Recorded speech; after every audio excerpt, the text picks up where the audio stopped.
Hi, I'm Larry Puckett, the DCC Guy. Well, over the last few weeks, we've been really digging deep into the DCC subject. And last week, I really got kind of technical on you. And there are occasionally subjects like that where I have to really pull out the stops and hit you with a little bit of technical stuff, because it's important to understand what's going on your track as far as the electricity goes and how it interacts with your wiring, so that you're better prepared and able to understand why DCC wiring is so different from your standard AC or DC. So take that to heart and go back and watch some of my other videos on how I go about wiring a layout for DCC. So what I want to do today is take some time off and take a look at some of my favorite locomotives and some that I consider the best locomotives produced in the last 50 years. So let's go ahead and get started. Hit that little red subscribe button, and when the little bell comes up, click on it and click all. Thanks now.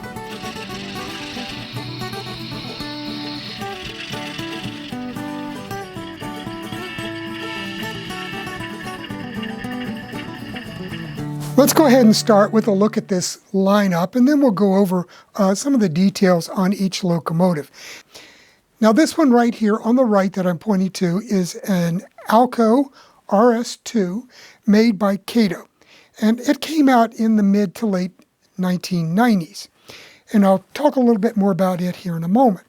Now right next to it is a very similar locomotive. This is an Kato RS3. And it was imported and sold by Atlas. However, this locomotive was made in the mid-1980s by Kato, the same company that made this one right here, and that is so famous today for their in-scale locomotives.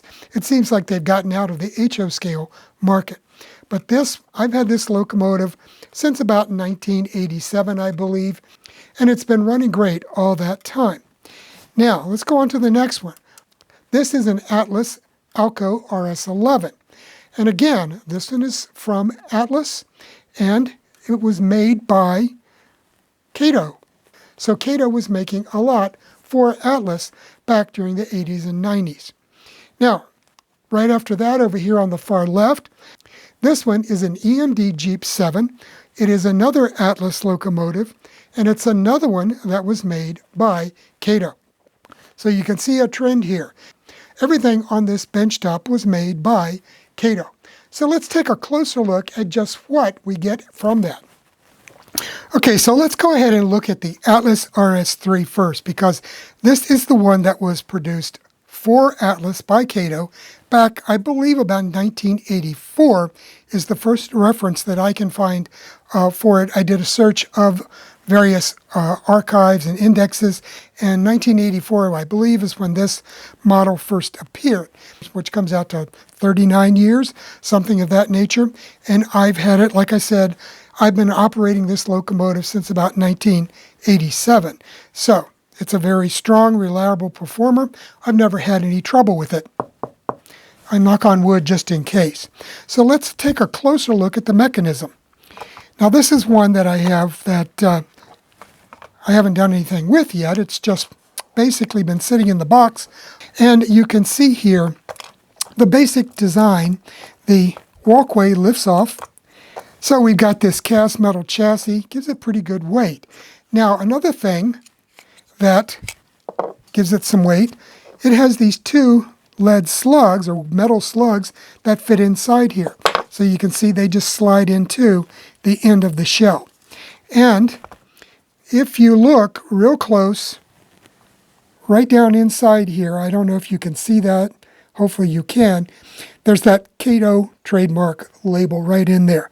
So these were made by Kato, and it says right here on the bottom, made in Japan. So these were made in Japan for Atlas, designed by Kato, made by Kato. So these are a great running Kato mechanism. And one of the great things about these, when they came out in 1984, these were one of the first, if not the first, locomotives models that had one of these nice 5-pole skew-wound flat can motors. These are a very high efficiency motor, and they run great. They're great for DCC even today. After 39 years, I have no problems about putting a DCC decoder in one of these and running it all over the layout. They are that strong a performer. Also, the gearing in here is very good. It consists primarily here of this worm gear inside this housing, and then several gears inside that transmit power to the axles. So I've never had any problem, like I said, with the operation of this locomotive. Now, you'll notice it's got these blackened flywheels. So we've got two big flywheels here. That gives it very good slow performance. So it's great as a switching locomotive, great for use in yard work and on locals. But you can put a couple of these together, and with the weights installed, these things will pull the paint off the wall if you give them the chance. So they make a great pair to run as at the head of a consist on any train on my layout. And I use them both ways for locals as well as pulling long freights. Let's take a closer look at how they put these together. So like I said, they have these walkways, and they just pop right over like this and fit in place. And right here, just behind the pilot, they have a little screw mount. And the coupler passes through this hole in the pilot and back here, and then this screw goes down through the coupler, holds it in place, and it also holds this walkway firmly in place as well. So that's what holds the walkway on. Then the next thing is the shell itself. I'm going to pop this back in place. That's basically how that works. It's a pain in the neck because they do tend to fall out on you at times when you're trying to put the shell back on. But one trick is to take a piece of electrical tape or adhesive tape or any kind of tape like that that has a little thickness to it. Put a small piece right here, and it will help hold it in, since these are just a friction fit. Now, you'll see right here on the ends, there are these little tabs. These tabs have an indent in them, and that slides down inside of the chassis and locks into a little nib sticking out on the side of the opening there. That is a problem because if you open and close these things a lot, eventually that's going to break. And you can see here where I've had to repair one with a piece of styrene in order to hold it together. So that's one trick you can do. If these do break, you can just take a piece of styrene, put it behind it, and that will glue it back together and hold it in place for you. Now, putting these together, it's not that difficult. They just slide right on. You do have to be careful about these handrails here because they tend to get caught. But put them in there, slide it down into place, and you can hear it click. That was the click when it locked in to those pins on the inside of the chassis. And at that point, it's a good strong mechanism to hold the thing together. Now the only problem that I've had with these though is because of this, if you look here at the pilot, it does tend to wiggle a little bit. And when you've got a coupler installed in there and a string of cars strung out behind it, it can lift a bit. And you can uncouple from the string of cars if the couplers don't fit perfectly together, because it will rise up just a little bit, as you can see the way I wiggle it. Never have figured out a way to reinforce that, because there just doesn't seem to be a good method for doing that. So that's that one. And like I said, this is one of the original ones that came out back around 1984, and I've detailed this one up to the hilts. It won first place in the modeling contest at one of the Southern Railway Historical Association conventions. So I think it's a very nice little model, and like I said, it's one of my favorite runners. Now let's take a look at some of the others in this series. Now, as far as I know, the next locomotive that was made for Atlas by Kato was the Locos RS11. And again, you can see right here on the bottom, it has that little Kato logo in there. So there's no denying that these are a Kato product right here on the bottom of the trucks. You can see it right here. And inside, it's got the same type of weight mechanism. And I'll show you that in a minute. But this is also one of my favorite locomotives. It is a great little switcher as well as a local. Now let's take a look at what's inside one of these, and you'll see this is one that I just finished painting and decorating, and it's ready to go back together and go on the layout.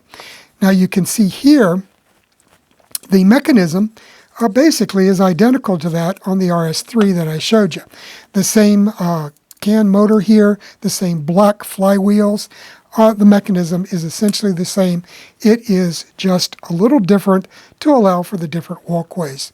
So it runs pretty much the same as the RS3. Right now I have a TCS decoder in this one, but it's going to be getting a Loc sound decoder just like the one that I have in this one. And you've seen me, this one appears in the opening to a lot of my videos. So you've seen this one operate before here on the Piedmont Southern. And like I said, it works the same way. You just pop this guy back into place here. It has the same coupler mounting system under here, so it can wiggle a little bit because of that.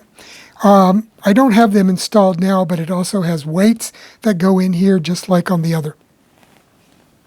And same thing with the little tabs here on the corners that fit into the nibs inside. It's really just almost identical in many respects to the RS3. And it runs just as well as the RS3s, let me tell you. So pop those together, and that's all there is to putting it back together. And again, it's a good sturdy mount there. Now this one is decorated for the Southern Railway's only RS11. They had one, and they numbered it number 11. And it was originally bought for the Carolina and Northwestern Railway here in North Carolina. But eventually it was brought into the roster of the Southern Railway. And Atlas did a model version of these in the imitation aluminum and black paint scheme, lettered for the Southern. So you can find those if you look real hard at train shows, and they might have produced them even more recently. So another one of my favorite locomotives. Now this is another locomotive. I told you it's a Jeep 7 from Atlas. And again, right here on the bottom is that Kato trademark stamped into it, made in Japan. So we still are getting these at that time out of Japan. This one I've just finished painting and will be decaling it soon, but let me see if I can get it apart for you. There we go. Okay, so I recovered the cab, and I'll show you here. Once again, here is that little tab that interlocks with the chassis. And here on this one, though, they did a little bit different. They added a little clip here on the end of the shell that fits into a recess here in the walkway. So these are a great locomotive. This has, I believe, a Soundtrax decoder in it. Pretty sure that's a Soundtrax decoder. And this one is ready to get back on the road as soon as I get a chance to get the decaling done for it. And you can see here again that same flat can, but nice flywheels, the same gearing and transmission mechanism in here. So they run great, except for the fact that this is all one big cast metal chassis. So these suckers, these can really pull. These are a great locomotive. And you can find these, Atlas has done these over the years. I know they did it in the black and imitation aluminum paint scheme. I think they also might have done it in the green and imitation aluminum, but I'm not sure on that. But again, you know, they're available, and I highly recommend these if you can find them. Unfortunately, I think they only did them in the dynamic brake shell. I don't remember ever seeing these in a non-dynamic version, and unfortunately most of the Southern Railway's Jeep 7s did not have the dynamic brake. Okay, so again, that one just pops back together, interlocks, and that's it. And then the cab just pops back into place right like this. If I can get it in here. There we go. So that would go back down in there. So this one is going to be a great runner once I get it completed, and I'm hoping that it's going to run great with my RS11, because those two together should be great performers. Now this next model is one that I didn't show you in the opening. This is an RS1, an Alco product. The Southern only owned one of these. It was originally purchased for the ANEC, the Atlantic and East Carolina, and eventually it came into the Southern roster. Now this particular model is later in the production. It too was made by Kato, so you can see again right here on the bottom is that distinctive Kato logo. So you can see that they were still producing these. I can't remember exactly when these came, but they were late in the production series for Atlas by Kato. And some of the things that they changed about these, you can see right here, this is a cast metal chassis. It's one big long thing. Even the walkway here is part of the casting for the chassis itself. So you don't have that plastic walkway to deal with. And as a result, the coupler is actually mounted onto the underside of the cast walkway. So you don't have that problem with the pilot flexing when you've got a long string of cars. So they got rid of that issue with this model as well. So this is a really good, slow, well-performing model. It has the same dual flywheel and 5-pole skew-wound motor, so it runs great. It's a great switcher. That's what I use it for here on the Piedmont Southern. So really then, this is a transition, if you will, from the way that Kato was making the Atlas Locos for a number of years, and when they transitioned to their own RS2 model. So let's go ahead and take a look at Kato's RS2. Now, if you remember in the opening, I said that they also produced a Century 424, 425 model. I don't have any of those because the Southern didn't have any, and I didn't pick them up at the time, but they were produced also around 1990, something like that. Also, same type of mechanism as the RS11. Great runners, though. If you can find them, they're a great model to pick up. So here we have the Kato RS2.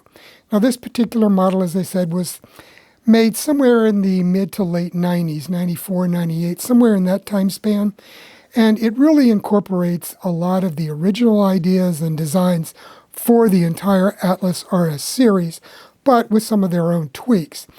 Now, unlike with the RS1, the walkway is still a separate plastic casting as with the RS3. So they didn't quite get rid of that issue there. However, they did design a mounting pad for the coupler as part of the chassis itself. So you don't have that problem with the flexing of the pilot like I showed you on the RS3 and the RS11. So it was really a great move in that respect. It still has the 5-pole skew-wound motor. It has the dual flywheels.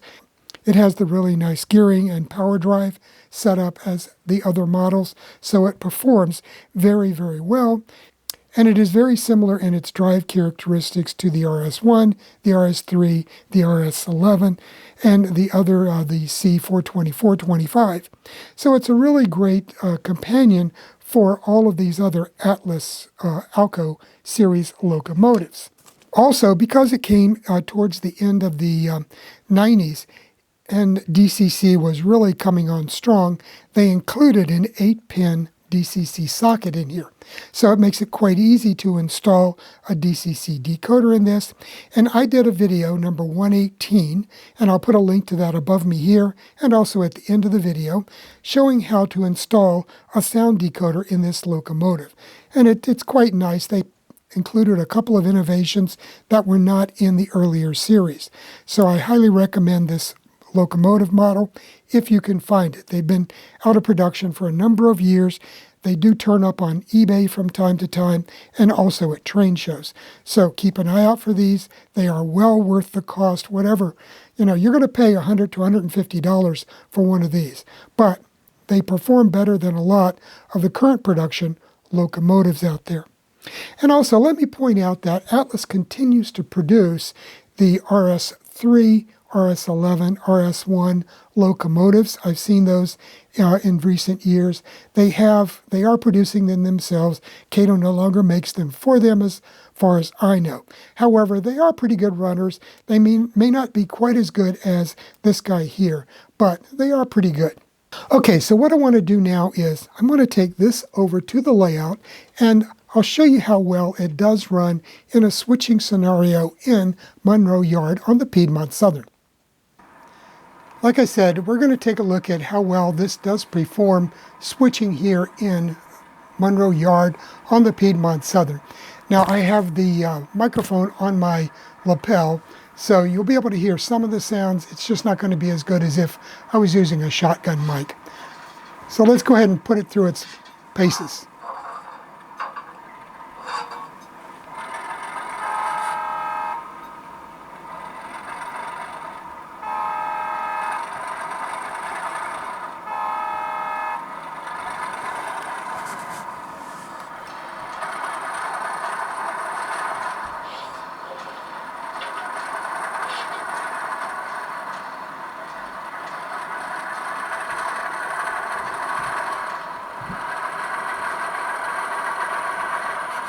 Very nice slow speed, very good movement.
Well, that's a wrap for today's video.